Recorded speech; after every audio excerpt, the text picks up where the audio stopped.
Rob Lee Hockey with Phil Savage, the executive director of the Reese's Senior Bowl. We're in our positional review stage as we count down to the NFL Combine in Indianapolis. And Phil, we looked at the practices, we watched the tape, and now we're breaking down to your top players. And really, this defensive line group, this was the highlight group of the week. I think this is the strongest position group. We had 19 total participants. I think every single one of these players will be drafted by the end of April once we get to that point. But we picked out a front four. So from left to right, the left end, how about Carl Nassib from Penn State? 6'7", 34.5-inch arms. He has got a sensational knack for rushing the passer. He's not particularly explosive, he's not particularly fast, but he understands leverage. He's very good with his hands, and he really played and practiced well here. He won 11, lost 4 in the pass pro competition, the one-on-ones, but he was the Hendricks Award winner. He was the Lombardi Award winner, and he showed the reason why here in Mobile. Yeah, he had a decorated career at Penn State. All right, the rest of the defensive line. Across the front, defensive tackle, how about Adolphus Washington? Now, this was a player from Ohio State who was suspended for the final game, the Fiesta Bowl against Notre Dame. He needed to come in and impress in Mobile, and he did that. He took more reps than any player in the game in terms of the one-on-ones. He won 12, lost 11, but this is a player that can fit a 3-4 or a 4-3.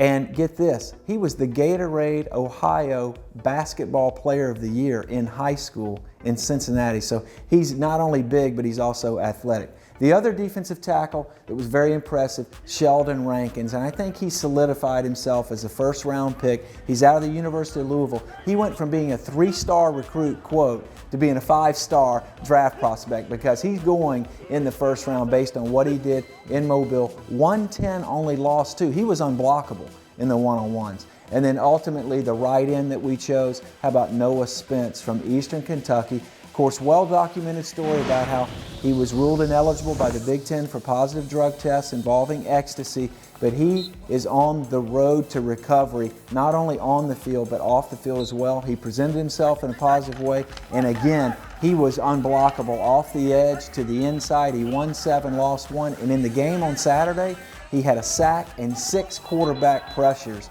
He was all over the field. Did he help himself more than any other player here?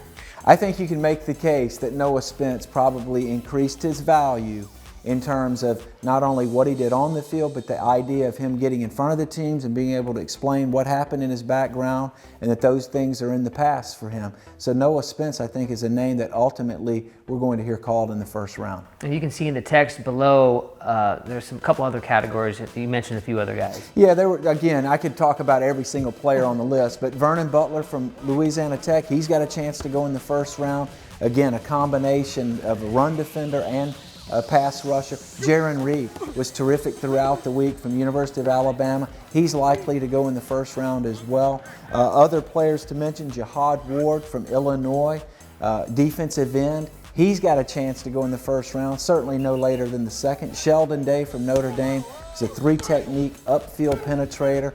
He showed up in a big way down here. And then a couple of other guys that I thought were very good. Matt Ioannidis from Temple. He's big, he's physical, and he's got an explosive vertical burst. And so he's going to play in the 3-4 or the 4-3.